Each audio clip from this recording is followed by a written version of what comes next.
বিসমিল্লাহির রহমানির রহিম। প্রিয় সাংবাদিক বন্ধুগণ, আমরা আন্তরিকভাবে দুঃখ প্রকাশ করছি যে আপনাদের আমরা প্রায় আধা ঘন্টা একটু বেশি বিলম্ব করে ফেলেছি, সেই জন্য আমরা ক্ষমাপ্রার্থী। আপনারা নিশ্চয়ই কিছুটা অনুধাবন করতে পেরেছেন যে আমরা কোন বিষয়ে আজকে আমরা আপনাদের সাথে কথা বলবো।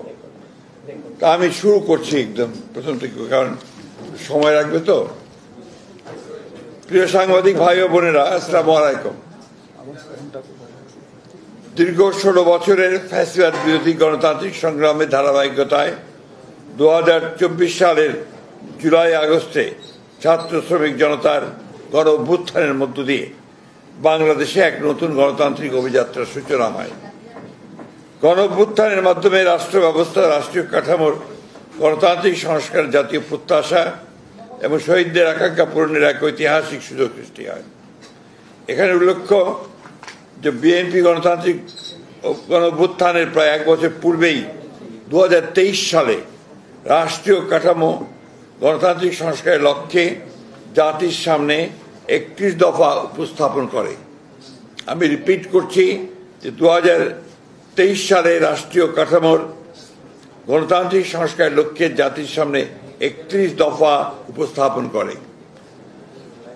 এর পূর্বে 2022 সালে 27 দফা, 2017 সালে ভিশন 2030 প্রকাশ করে। অতএব বিএনপি এবং ফ্যাসিবাদ বিরোধী গণতান্ত্রিক আন্দোলনে সংশ্লিষ্ট সকল রাজনৈতিক দল, সামাজিক সংগঠন, ব্যক্তি ও শক্তি সমূহ জনগণের প্রত্যাশা অনুযায়ী সার্বিক সংস্কারের প্রতিশ্রুতি ও অঙ্গীকার ব্যক্ত করে আসছে। সুতরাং রাষ্ট্র কাঠামোর প্রকৃত গণতান্ত্রিক সংস্কার বিএনপির অন্যতম প্রধান রাজনৈতিক এজেন্ডা।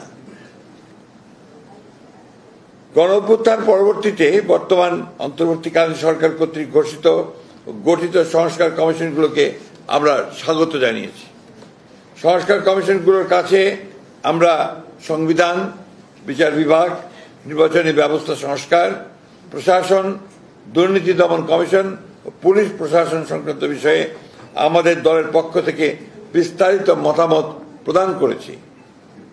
অন্যান্য রাজনৈতিক দলসমূহ তাদের মতামত প্রদান করেছেন। পরবর্তীতে উক্ত 6টি সংস্কার কমিশনের সাথে আমাদের এবং অন্যান্য রাজনৈতিক দলের দীর্ঘ আলোচনা অনুষ্ঠিত হয়। উক্ত 6টি সংস্কার কমিশন কর্তৃক প্রণীত সংস্কার প্রস্তাবগুলোর ওপরই দফাভিত্তিক আলাপ আলোচনা অনুষ্ঠিত হয়েছিল। সেই সমস্ত আলাপ আলোচনার ফলস্বরূপ প্রণীত রিপোর্টের উপর ভিত্তি করেই জাতীয় ঐক্যমত্য কমিশন গঠিত হয়, যার সভাপতি মাননীয় প্রধান উপদেষ্টা। জাতীয় ঐক্যমত্য কমিশনের সাথে রাজনৈতিক দলসমূহের প্রথম বৈঠকে মাননীয় প্রধান উপদেষ্টা বলেছিলেন যে সমস্ত বিষয়ে রাজনৈতিক দলসমূহের সাথে ঐকমত্য প্রতিষ্ঠিত হবে, সেই বিষয়গুলো অন্তর্ভুক্ত করে একটি জাতীয় সনদ প্রণীত ও স্বাক্ষরিত হবে। পরবর্তীতে নির্বাচিত জাতীয় সংসদ সেই সনদের বিষয়গুলো বাস্তবায়ন করবে। জাতির উদ্দেশ্যে দেওয়া বিভিন্ন ভাষণ তার এই বক্তব্য সুস্পষ্টভাবে পুনর্ব্যক্ত করেছেন। জুলাই ঘোষণাপত্র এই বক্তব্য উদ্ধৃত হয়েছে।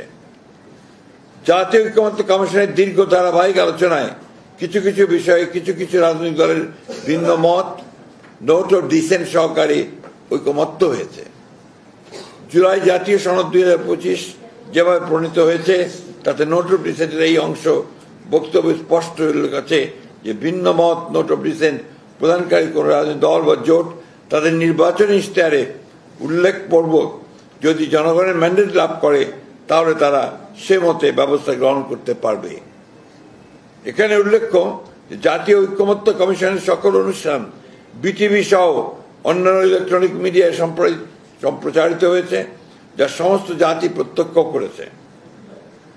অতঃপর গত 17 অক্টোবর জাতীয় সংসদের দক্ষিণ প্লাজায় এক ঐতিহাসিক অনুষ্ঠানের মধ্য দিয়ে আমরা কেবলমাত্র আলোচনার মাধ্যমে প্রণীত সনদের অঙ্গীকারনামায় স্বাক্ষর করেছি, কিন্তু উক্ত দিন জুলাই সনদের চূড়ান্ত কপি আমাদের সামনে উপস্থাপন করা হয়নি।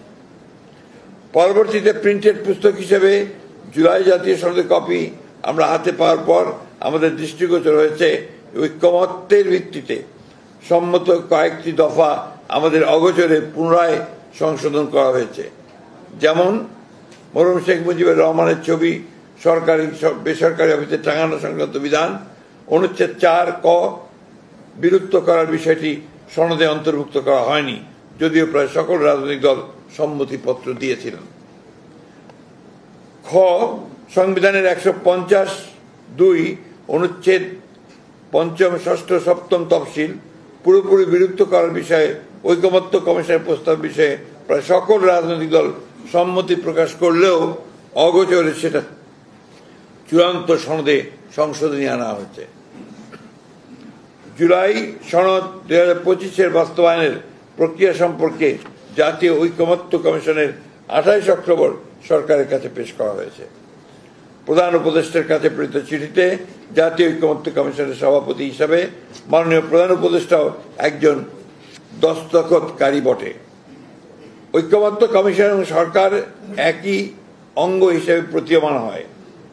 উক্ত পত্রে জুলাই সনদ 2025-এ সংবিধান সংস্কার সংক্রান্ত বিষয়গুলোকে দুইটি বিকল্প পদ্ধতিতে বাস্তবায়নের এবং আইনগত ভিত্তি প্রদানের জন্য সরকারের কাছে পেশ করা হয়েছে।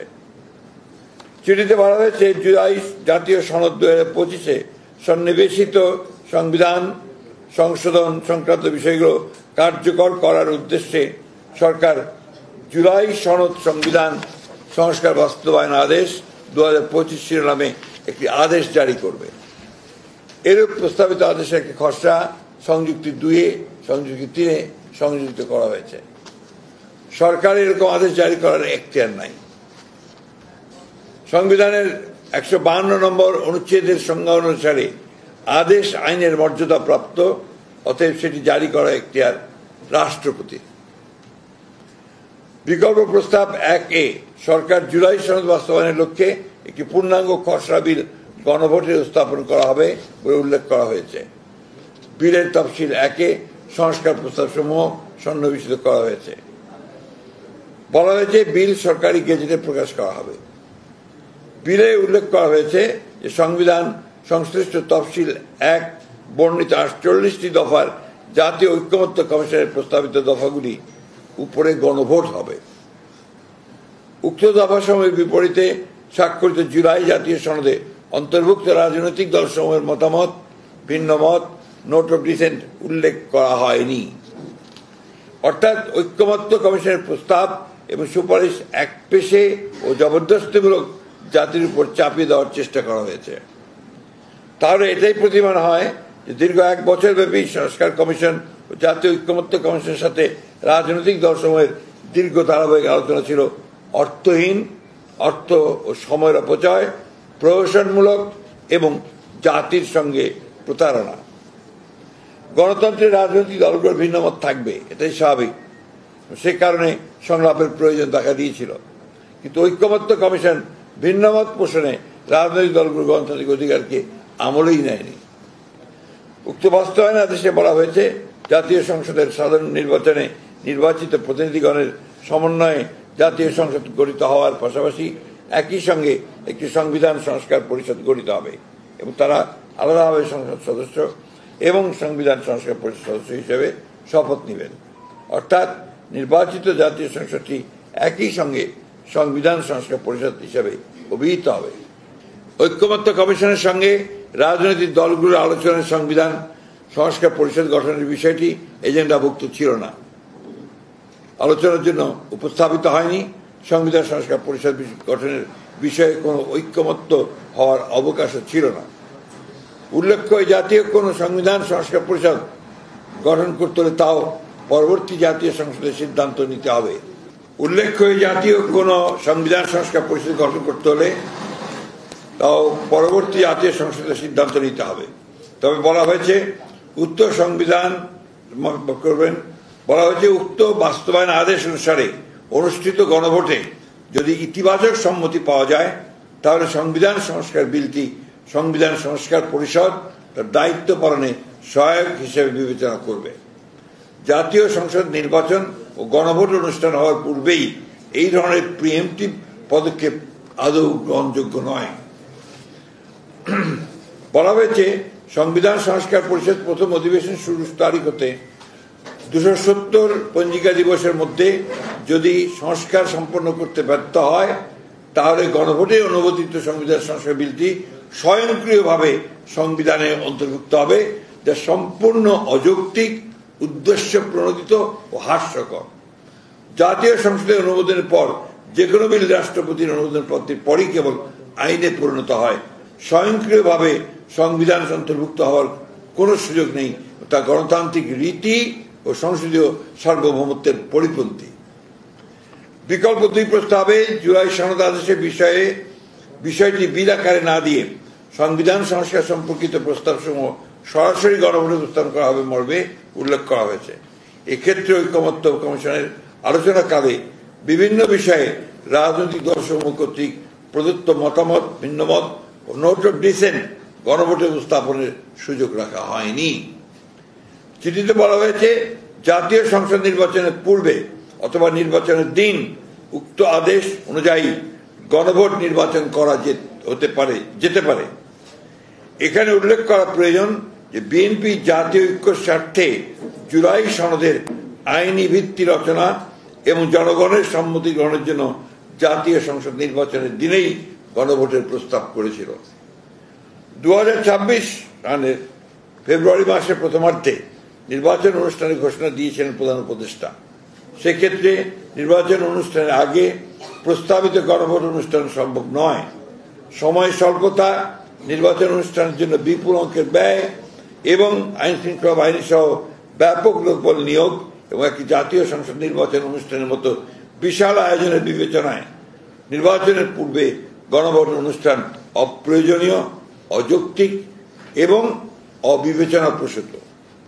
একই আয়োজনে ও একই ব্যয়ে জাতীয় সংসদ নির্বাচনের দিনই গণভোট অনুষ্ঠান করা বাঞ্ছনীয়। জুলাই জাতীয় সনদ 2025-এ উল্লিখিত যে সকল সিদ্ধান্ত বাস্তবায়ন জন্য আইন বিধিবিধান পরিবর্তন বা সংশোধন করা দরকার, সরকার তা অধ্যাদেশ জারি ও বিধিবিধান সংশোধন বাস্তবায়ন করতে পারে। সংযুক্তি 4, যে সকল সিদ্ধান্ত নির্বাহী আদেশে বাস্তবায়নযোগ্য সেগুলো অবিলম্বে সরকার ও সংশ্লিষ্ট কর্তৃপক্ষ বাস্তবায়ন করতে পারে। সংযুক্তি 5, এই প্রস্তাবের সাথে আমরা প্রায় সকল রাজনৈতিক দল ঐকমত্য পোষণ করেছি। এছাড়া জুলাই জাতীয় সনদ বাস্তবায়ন এর আইনি ভিত্তি দেওয়ার জন্য আমরা গণভোটে সম্মত হয়েছি। যে সকল বিষয়ে ভিন্নমত, নোট অফ ডিসেন্ট সহ ঐকমত্য হয়েছে তার উল্লেখ না রেখে দীর্ঘ আলোচনায় যেসব প্রসঙ্গ আলোচনা আসেনি তা অন্তর্ভুক্ত করে জাতীয় ঐকমত্য কমিশনের অন্য সকল সুপারিশ অগ্রহণযোগ্য বিধায় আমরা একমত হতে পারছি না। আমরা অত্যন্ত দুঃখের সাথে লক্ষ্য করেছি যে এই সকল সুপারিশ কেবল জাতিকে বিভক্ত করবে, ঐক্যের বদলে অনৈক্য সৃষ্টি করবে। মন গড়া যে কোনো সংস্কার প্রস্তাব গ্রহণ করলে জাতীয় জীবনে দীর্ঘমেয়াদে অকল্যাণ ডেকে নিয়ে আসতে পারে। আমরা আশা করি জাতির প্রত্যাশা পূরণে এবং দীর্ঘ 16 বছরের ফ্যাসিবাদ বিরোধী গণতান্ত্রিক আন্দোলন ও 2024 সাল ছাত্র গণঅভ্যুত্থানের সকল শহীদের রক্তের অঙ্গীকার অনুযায়ী এবং যারা দীর্ঘ এই সংগ্রামে ফ্যাসিবাদী শাসনামলে গুম, খুন, অপহরণ, নির্যাতন, মামলা হামলার শিকার হয়েছেন, তাদের প্রত্যাশা অনুযায়ী জাতীয় ঐক্যমতের ভিত্তিতে একটি শক্তিশালী গণতান্ত্রিক রাষ্ট্র পুনর্গঠন করতে পারব। প্রতিষ্ঠিত হবে সাম্য, মানবিক মর্যাদা ও ন্যায় বিচার ভিত্তিক সমাজ ও রাষ্ট্র ব্যবস্থা। সেই লক্ষ্যে জাতীয় ঐক্য বজায় রাখা আমাদের সকলের কাম্য এবং জুলাই গণঅভ্যুত্থান পরবর্তী সময়ে জাতির অভিপ্রায় অনুযায়ী সাংবিধানিক ধারাবাহিকতায় প্রতিষ্ঠিত বর্তমান অন্তর্বর্তীকালীন সরকারের প্রধানতম লক্ষ্য হবে একটি সুষ্ঠু, নিরপেক্ষ, গ্রহণযোগ্য জাতীয় সংসদ নির্বাচনের মাধ্যমে একটি নির্বাচিত রাজনৈতিক সরকার প্রতিষ্ঠা করা এবং উক্ত জাতীয় সংসদকে প্রকৃত অর্থে জাতীয় জীবনের সকল কর্মকাণ্ডের কেন্দ্রে পরিণত করা। প্রিয় সাংবাদিক বন্ধুগণ, দেশ ও জনগণের কল্যাণে, দেশের জনগণের কল্যাণে গণতন্ত্র পুনঃপ্রতিষ্ঠা, রাষ্ট্র পরিচালনা পদ্ধতি, জাতীয় অর্থনৈতিক বিকাশ সহ সকল বিষয়ে যুগান্তকারী সব সংস্কার ও উন্নয়ন করেছে বাংলাদেশ জাতীয় দল বিএনপি। শহীদ রাষ্ট্রপতি জিয়াউর রহমানের 19 দফা কর্মসূচি, দেশনেত্রী বেগম খালেদা জিয়ার ভিশন 2030 এবং জনাব তারেক রহমানের 27 দফা যে আন্দোলনের সহযোগিতার মতামত ভিত্তিতে 31 দফায় পরিণত হয়। এইসব প্রত্যেকটি কর্মসূচি সংস্কারের বিষয়ে বিএনপির আন্তরিকতা ও আগ্রহ প্রমাণ করে। প্রায় গত 1 বছর ধরে আমাদের দল এবং দলের দায়িত্বে প্রাপ্ত প্রতিনিধিগণ অন্তর্বর্তীকালীন সরকারের গঠিত সংস্কার কমিশন এবং ঐক্যমত্য কমিশনের সকল সভা আলোচনায় সক্রিয়ভাবে অংশগ্রহণ করেছে এবং ইতিবাচক ভূমিকা পালন করেছে। ঐক্যমত্য প্রতিষ্ঠার স্বার্থে আমাদের দলের পক্ষ থেকে অনেক বিষয়ই ছাড় দেওয়া হয়েছে। আমরা আন্তরিকভাবেই চলমান সংস্কার প্রক্রিয়ার সাফল্য কামনা করি, কিন্তু একটি দায়িত্বশীল রাজনৈতিক দল হিসেবে দেশ ও জনগণের প্রকৃত কল্যাণ নিশ্চিত করার লক্ষ্যে আমাদের অবস্থান গ্রহণ প্রকাশে আমরা দায়বদ্ধ। আপনাদের সকলকে আন্তরিক ধন্যবাদ।